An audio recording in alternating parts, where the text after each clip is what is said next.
Next gen நேர்கள் அனைவருக்கும் எனது இனிய வணக்கம். நான் உங்கள் டிஜே சுந்தரபாண்டி சிவகாசியிலிருந்து. நேர்களே, தற்போது நம்ம பார்க்க போகிற விஷயம் என்ன தலைப்பு அப்படிங்கிறத பற்றி தெரிஞ்சுக்கிறோம். செவ்வாய் பகவான் கடக ராசியிலிருந்து சிம்ம ராசிக்கு பயணிக்கிறார். இப்போ செவ்வாய் பகவான் நீச்ச நிலையிலிருந்து உச்ச நிலையை நோக்கி பயணிக்க போகிறார். அப்போ இந்த காலகட்டங்கள் 12 ராசினியர்களுக்கும் என்ன மாற்றங்களை கொடுக்க போகுது அப்படிங்கிறத பார்க்க போகிறோம். அதற்கு முன்னாடி செவ்வாயுடைய சில விஷயங்களை தெரிஞ்சுக்கோங்க. செவ்வாய் பகவான்னா அவர் என்னென்ன விஷயங்களை இயக்குவார், உங்களுடைய உடல் அமைப்புகளில், உங்களுடைய வாழ்க்கை நெறிமுறைகளில் செவ்வாய் பகவானுடைய ஆதிக்கம் எப்படி இருக்குது அப்படிங்கிறத தெரிஞ்சுக்கோங்க. செவ்வாய் பகவான் பார்த்திங்கன்னா கடக ராசியிலிருந்து நீச்ச நிலையிலிருந்து சரியாக 7ஆம் தேதி 6ஆம் மாதம் 2025 தன்னுடைய பெயர்ச்சியை தொடங்குகிறார். அவர் கடகத்திலிருந்து சிம்ம ராசிக்குள்ளே கரெக்டாக 7ஆம் தேதி 6ஆம் மாதம் 2025 உள்ளே வந்துடுவார். எத்தனை நாட்கள் இருக்க போகிறான்னு பார்த்திங்கன்னா 28/7/2025 வரையும் அவர் சிம்ம ராசிக்குள்ளே இருப்பார். இந்த குறிப்பிட்ட கால அளவில் செவ்வாய் பகவானால் ஏற்படுகின்ற மாற்றங்கள் அப்படின்னு பார்க்க போகிறோம். செவ்வாய் பகவான் அப்படிங்கிறது பார்த்திங்கன்னா மங்களகாரகன் என்று பொருள். எந்தெந்த வீட்டில் சுப நிகழ்ச்சிகள் மங்களங்கள் நடக்க வேண்டும் என ஆசைப்படுகிறார்களோ அவர்களெல்லாம் செவ்வாயுடைய செயல்பாட்டின் மூலமாக மட்டுமே ஏற்படுத்த முடியும். ஒருத்தருக்கு திருமணம் நடக்கணும் அப்படின்னா உறுதியாக செவ்வாயுடைய ஆதிக்கம் வேண்டும் என்பது உண்மை. நாடி முறைப்படி செவ்வாய் பகவானை எப்படி பார்ப்போம்னா, ஒரு பெண்ணின் ஜாதகத்தில் கணவனாக பார்ப்போம். ஒரு பெண்ணோட ஜாதகத்தில் செவ்வாய் வலுவாகவோ, செவ்வாய் ஒரு நல்ல ஆதிபத்தியம் பெற்றிருந்தால் அவருக்கு நல்ல கணவர் அமைவார் என்பது உண்மை. அதே செவ்வாய் பகவான் வலு இழந்து ஆதிபத்தியம் குறைவாக இருந்தால் அதற்கான ஒரு சில பிரச்சனைகளை கணவர் மூலமாக அந்த பெண் அனுபவிக்க வேண்டிய சூழ்நிலை வரும் என்பது உண்மை. ஸோ பூமிகாரகன் என்று கூட அழைப்பாங்க. செவ்வாய் பார்த்திங்கன்னா பூமிகாரகன் என்று சொல்லுவாங்க. ஒரு பரந்த இடம், காலியான இடம்னா அது செவ்வாயுடைய ஆதிக்கம் உண்டு என்பது கணக்கு. செவ்வாய் நன்றாக இருந்தால், ஒருவருடைய ஜாதகத்தில் செவ்வாய் நன்றாக இருந்தால், உறுதியாக நல்ல ஆதிபத்தியம் பெற்றிருந்தால் அவருக்கு சொந்த இடம் இருக்கும் என்பது சொல்லலாம்.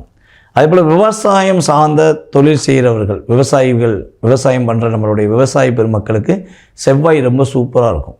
செவ்வாய் நன்றாக இருந்தால் விவசாயம் சூப்பராக வருதுங்க, நல்லா வருதுங்க, நான் விவசாயம் தாங்க என்னுடைய உயிர் மூச்சு அப்படின்னு சொல்லக்கூடிய வார்த்தைகள் பலிதமாகும் என்பது உண்மை. நம்மளுடைய உறவில் செவ்வாயை எப்படி எடுத்துக்கலாம்னா, இளைய சகோதரன் சகோதரிகள் என எடுத்துக்கொள்ளலாம். இளைய சகோதரனை குறிப்பது செவ்வாயுடைய காரத்துவமாக வருகிறது. உங்களுடைய உடல் பாவகங்களில் பார்த்திங்கன்னா நம்மளுடைய இருதயம் இருக்குது பார்த்திங்களா, இருதயத்தை காக்கிற நெஞ்சு எலும்புன்னு சொல்லுவோம் பார்த்திங்களா, அந்த பகுதி செவ்வாயை குறிக்கும். இரத்த நாளங்கள், இரத்தம் சம்பந்தப்பட்ட விஷயங்களை குறிப்பது செவ்வாய். அப்போ ஒருத்தருக்கு செவ்வாய் திசையில் அல்லது செவ்வாய் சம்மந்தப்பட்ட விஷயங்களில் ரொம்ப பாதிப்பு இருக்குது, அது எப்படி என்னால் செவ்வாய் பகவானுடைய ஆதிக்கத்தை என்னால் தாங்க முடியல அப்படின்னா அதை சமாளிக்க என்ன செய்யணும்னா இரத்த தானம் கொடுக்கணும். இரத்த தானம் கொடுத்துட்டிங்கன்னா செவ்வாயோடைய வீரியம் உறுதியாக குறையும் என்பது உண்மை. ஸோ அதுக்கு அடுத்தபடியாக பார்த்திங்கன்னா மண்டை ஓடுன்னு சொல்லுவோம் பார்த்திங்களா, இந்த மண்டை ஓடு செவ்வாயுடைய காரத்துவத்தில் வருகிறது என்பது உண்மை. உணவு பழக்க வழக்கங்கள் சம்மந்தப்பட்ட விஷயங்களில் பார்த்திங்கன்னா எந்த உணவாக வருகிறது அப்படின்னா, அதாவது காய்கறிகள் அப்படிங்கிறதுல நம்மளுடைய தேங்காய் செவ்வாயுடைய ஆதிக்கம். செவ்வாய் தேங்காயுடைய முழு ஆதிக்கத்தில் இருக்கார். அப்போ இந்த கந்திஷ்டி உடையணும் அப்படின்னா என்ன பண்ணுவோம், தேங்காய் சுற்றி தலையை சுற்றி போட சொல்லுவாங்க. அதே போல் பார்த்திங்கன்னா ஒரு நல்ல விஷயம், நம்ம மங்களகரமான விஷயங்கள் எல்லா விஷயங்களுமே தேங்காய் உடைப்போம். அப்படி தேங்காய் உடைச்சிட்டோம்னா செவ்வாயோட ஆதிக்கம் சிறப்பாக இருக்குது என்று அர்த்தம். அங்கே என்ன பண்ணுவாங்க, ஒரு வாழைப்பழமும் சேர்ந்து வைப்பாங்க, மஞ்சள் கலரில் வாழைப்பழம் வைப்பாங்க. அப்போ செவ்வாய் குரு இணைவு ஆட்டோமேட்டிக்காக அங்கே உருவாகுதுங்கிறத பார்க்குறோம். செவ்வாய் மிக நன்றாக இருந்தால் சீருடை பணி அணியக்கூடிய யோகம் உண்டு. யாரெல்லாம் சீருடை அணிந்து இருக்காங்களோ அவங்களாம் செவ்வாயோடைய ஆதிக்கம் சிறப்பாக இருக்குது. அப்போ நான் எப்போ சீருடை அணிவேன், நான் இந்த வேலையில் ஜாயின் பண்ணுவேன், சீருடை அணிந்த வேலையில், அரசாங்க வேலையிலையோ ஏதோ ஒரு சீருடை அணிந்து நான் வேலையில் எப்போ ஜாயின் பண்ணுவேன்னு நினைக்கிறவங்க உறுதியாக செவ்வாய் புத்தி, செவ்வாயோட அந்தரம், செவ்வாயோட இணைவு கோச்சார ரீதியாகவோ தசாபுத்தி ரீதியாகவோ இருந்தால் மட்டும்தான் அவங்க அந்த இயக்கத்துக்குள்ளே போக முடியும் என்பது கணக்கு. ஸோ இன்னும் உணவில் இன்னொரு விஷயம்னு சொல்லலாம். நம்மளுடைய வெள்ளை பூண்டு இருக்குது பார்த்திங்களா, அது செவ்வாயுடைய காரத்துவம். அதேபோல் இஞ்சியுமே செவ்வாயுடைய காரகத்துவத்தில் வருது என்பது உண்மை. ஸோ இப்படி பல விஷயங்களில் நம்மளுடன் தொடர்பு கொள்கின்ற நம்மளுடைய உடலில் பொருளாதார விஷயங்கள் எல்லா விஷயங்களையுமே செவ்வாயோடைய ஆதிக்கம் நமக்கு ரொம்ப ரொம்ப முக்கியம். அப்படிப்பட்ட செவ்வாய் பகவான் உங்களுடைய வாழ்க்கையில் என்ன மாற்றங்களை கொடுக்க போகிறாருங்கிறத நம்ம பார்க்கலாம் வாங்க. ரிஷப ராசி அன்பர்களுக்கு செவ்வாய் பகவான் 4ஆம் இடத்தில் அமர்ந்து செவ்வாய் பகவான் 4ஆம் இடத்தில் சிம்ம ராசிக்குள் நுழைந்த பிறகு என்னென்ன மாற்றங்களை கொடுக்க போகிறார், இந்த செவ்வாயுடைய பெயர்ச்சி நம்மளுடைய ரிஷபராசி அன்பர்களுக்கு என்ன முன்னேற்றத்தை கொடுக்க போகுது அப்படின்னு சொல்லி பார்க்க போகிறோம். ரிஷபராசி பார்த்திங்கன்னா இருக்கிற வீடு பொருளாதாரம் சார்ந்த விஷயங்களை நோக்கி பயணிக்க அதிகமான வாய்ப்பு இருக்குது. அதே போல் ரிஷபராசிக்காரங்க கூட இருந்தால் நம்ம ஏற்கனவே சொன்ன மாதிரி பொருளாதாரம் ரொம்ப சிறப்படையும். கடின உழைப்பாளி ஒரு கம்பெனிக்கு டெவலப் ஆகணும்னு நினச்சாங்கன்னா அவங்க என்ன பண்ணணும், ஒரு ரிஷபராசிக்காரங்களை கூட வச்சுக்கணும். ஏன்னா அவங்க இருந்தாங்கன்னா ஆட்டோமேட்டிக்காக அந்த கம்பெனி என்ன ஆகும், ஆட்டோமேட்டிக்காக அப்டேட் ஆகும், பொருளாதார விஷயங்கள் நல்ல ஒரு முன்னேற்றம் அடையும். ஆனால் ரிஷபராசிக்காரங்க சட்டப்பையில் காசு இருக்கிறது ரொம்ப ரொம்ப கஷ்டம். அந்த அளவுக்கு பணத்தை ஒன்று வச்சுருந்தாங்கன்னா தேவையில்லாமல் யாருக்காவது கொடுத்து உதவிடுவாங்க, இல்லைன்னா எங்கேயாவது ஒரு விஷயங்களை விரைய செலவு வந்துடும். இது இயல்பாகவே ரிஷபராசிக்கு ஒரு விஷயம். ஆனால் என்ன தான் பணம் இல்லை கஷ்டம் இருக்குனாலும் வெளியே அதை காட்டிக்கிறவே மாட்டாங்க. அவங்கள மட்டும் உன்னுடைய வாழ்க்கையோட அர்த்தத்தை என்னால் புரிஞ்சுக்கிற முடியல, நீங்கள் இவ்வளோ கஷ்டத்தில் எப்படி சிரித்து செயல்படுத்துகிறீங்க அப்படின்னு சொல்லி கேட்கக்கூடிய செயல்பாடு அவங்கள்ட்ட இருக்கும் என்பது உண்மை. ஓகே, இப்போ ரிஷபராசிக்கு செவ்வாய் பகவான் எத்தனாம் இடத்ததிபதியாக காரகத்துவம் சார்ந்த விஷயங்களை செயல்படுத்த போகிறார் அப்படின்னு சொல்லி பார்க்கும்போது செவ்வாய் பகவான் பார்த்திங்கன்னா ரிஷபராசிக்கு கரெக்டாக 7ஆம் இடத்ததிபதி மற்றும் 12ஆம் இடத்ததிபதி, இந்த 2 பாவக அதிபதியாக தான் செவ்வாய் ராசியின் அடிப்படையில் ரிஷபராசிக்கு வர்றார். அவர் இப்போ அமர போகிற இடம் பார்த்திங்கன்னா 3ஆம் இடத்துலேருந்து 4ஆம் இடத்துக்கு செல்கிறார். இப்போ 4ஆம் இடத்துல அவர் அமர்ந்து உங்களுடைய ராசிக்கு எத்தனாம் இடத்தெல்லாம் பார்க்குறாரு அப்படின்னு சொல்லி பார்க்கும்போது உங்களுடைய ராசிக்கு 7ஆம் இடத்தை பார்க்கிறார். உங்களுடைய ராசிக்கு 7ஆம் இடத்தை தன்னுடைய 4ஆம் பார்வை மூலமாக பார்க்கிறார். அதுக்கடுத்தபடியாக உங்களுடைய ராசிக்கு 10ஆம் இடத்தை தன்னுடைய 7ஆம் பார்வை மூலமாக பார்க்காரு. அதே போல் உங்களுடைய ராசிக்கு 11ஆம் இடத்தையும் பார்க்குறாரு.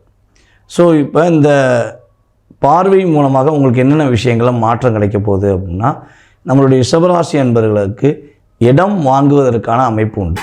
இவ்வளோ நாளாக நான் இடம் வாங்குறதுக்கான முயற்சி பல விஷயங்கள் எடுத்து பார்த்தேன், என்னால் இடம் வாங்க முடியல. நான் போய் இடம் பார்க்க போவேன், பார்த்த இடத்துல ஏதோ ஒரு மிஸ் அண்டர்ஸ்டாண்டிங்கில் அந்த இடம் வேறு யாருக்காக போயிடும்.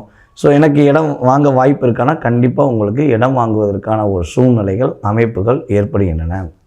அதே போல் வீடு இடமாற்றம் செய்வதற்கான வாய்ப்பு உண்டு. வீடு எனக்கு இருக்கிற வீடு பிடிக்கல, நான் வீடு இடமாற்றம் பார்க்கணும்னு நினைக்கிறேன்னா இந்த காலகட்டத்தை நீங்கள் பயன்படுத்தி கொள்ளுங்கள். உறுதியாக வீடு இடமாற்றம் அடைவது, வீடு ஆல்ட்ரேஷன் பண்ணுறக்கூடிய விஷயங்கள் இதெல்லாம் உங்களுக்கு உருவாகும். வண்டி வாகனங்கள் புதுமையாக வாங்குவதற்கான அமைப்பு உண்டு. ஸோ அந்த வண்டி வாகனம் கிரகங்கள் ரீதியாக பார்க்கும்போது பழைய வண்டி வாகனம் வாங்குவதற்கான அமைப்பு அதிகமாக இருக்கும். ஏன்னா கேதுவோடு சேர்ந்து பயணிக்கார் பார்த்தீங்களா. செவ்வாய் கேதுனாலே எப்பயுமே ஒரு பழமை, அதாவது நான் சொல்லணும் முதிர்ந்த தன்மை, பழைய விஷயம் அப்படிங்கிறத செயல்படுத்தும். ஏன்னா கேது ஆன்மீகவாதி, அதாவது நான் சொல்லணும்னா காலம் கடந்த விஷயங்களை அதிகமாக பேசுகிறவர் அப்படின்னு சொல்லுவோம். ஸோ அப்படி பார்க்கும்போது கிரகங்களுடைய ரீதியாக செவ்வாய் கேது சேர்க்கை இருக்கிறதுனால உறுதியாக உங்களுக்கு பழைய வண்டி வாகனங்கள் வாங்குவது மிக சிறப்பு என்பதை பார்க்குறோம். ஸோ அப்போ ரிஷபராசி அன்பர்களுக்கு பார்த்திங்கன்னா திருமணம் சம்பந்தப்பட்ட சுப நிகழ்ச்சிகளை நடத்தி வைப்பதற்கான வாய்ப்பு உண்டு. அவருடைய பார்வை மூலமாக திருமணம் சம்பந்தப்பட்ட விஷயங்களை ஒரு மாற்றம் உண்டு. இவ்வளோ நாளாக வரன்கள் பார்த்துக்கிட்டே இருக்கும், வரன் அமையலை அப்படின்னு கவலைப்பட்டீங்கன்னா திருமணம் நடக்கும். ஆனால் ஒரே ஒரு விஷயந்தான், கேதுவோடு சேர்ந்து அவர் பார்க்குறதுனால திருமணம் போகும்போது, திருமணத்துக்கு பார்க்க ஒரு பொண்ணு பார்க்க போகும்போது விநாயகரை கும்பிட்டுட்டு போகணும். முக்கியமான விஷயந்தான். நீங்கள் ஒரு அலைன் சம்மந்தப்பட்ட விஷயங்களில் நம்மளுடைய ரிஷபராசிக்காரங்க போக போகிறீங்க, பார்க்க போகிறீங்க, உங்களுடைய மகனுக்கு பார்த்துக்கிறதா இருந்தாலும் சரி, உங்களுக்கு பார்க்குறதா இருந்தாலும் சரி, அல்லது உங்களுடைய வீட்டில் யாருக்கு திருமணம் சம்மந்தப்பட்ட விஷயங்களை நீங்கள் முயற்சி எடுக்கிறீங்க அப்படின்னா உறுதியாக விநாயகர் வழிபாடை செய்துவிட்டு நீங்கள் செல்வது ரொம்ப சிறப்பு. அதே போல் செவ்வாய் பார்த்திங்கன்னா உங்களுடைய ராசிக்கு 10ஆம் வீடான கும்பராசியில் ராகு ஏற்கனவே இருக்கார். அந்த ராகுவை செவ்வாய் பார்க்குறார். அப்போ இன்னொரு விஷயம் என்ன இயங்குதுன்னா, தொழில் சார்ந்த விஷயங்களில் புதிய முயற்சிகள் எடுப்பதற்கான வாய்ப்புண்டு, புதிய தொழில் செய்வதற்கான வாய்ப்புண்டு, பார்ட்னர்ஷிப்பில் புதியதாக தொழில் அக்ரிமெண்ட் போடுவதற்கான சூழ்நிலைலாம் உண்டு. ஆனால் என்னென்னா தொழில் செய்வதாக முழுவதுமாக நீங்கள் முடிவு எடுத்துட்டிங்கன்னா ஸோ அதனுடைய எல்லா விதமான A to Z அப்படின்னு சொல்லுவோம் பார்த்தீங்களா. ஸோ அதனுடைய ப்ளஸ் மைனஸை நீங்கள் முழுமையாக தெரிஞ்சுட்டு தொழில் தொடங்குவது ரொம்ப நல்லது. பார்ட்னர்ஷிப்பில் தொழில் தொடங்கணும் அப்படிங்கிற காலகட்டமாக இருப்பதனால உறுதியாக உங்களுடைய பார்ட்னருடைய சுய ஜாதகமும் உங்களுடைய ஜாதகத்தையும் ஒரு செக் பண்ணிட்டு தொடங்கினீங்கன்னா உங்களுடைய லாபம் உங்களுடைய வீட்டுக்கு வந்து சேரும். இல்லை என்றால் உங்களுடைய லாபம் அவருடைய வீட்டுக்கு போய் சேரும். ஓகேவா? சம பங்காக பிரிக்கிறதுங்கிறது ஓகே. ஸோ நம்மளை ஏமாற்றி செஞ்சிடக்கூடாதுல்ல. ஸோ இந்த விஷயங்களை நீங்கள் கவனமாக இருந்தால் எல்லா விதமான செயல்பாடுகளையும் செவ்வாய் பகவான் உங்களுக்கு அற்புதமாக செஞ்சு கொடுக்க போகிறார் என்பது நிதர்சனமான உண்மை. சுப நிகழ்ச்சிகள் ஒரு சந்தோஷம் சம்மந்தப்பட்ட விஷயங்களுக்கு செயல்படுத்த வேண்டும் என நினைக்கிறவங்க விநாயகரை உறுதியாக வழிபாடு செய்துட்டு செயல்படுத்துமாறு கேட்டுக்கொள்கிறேன்.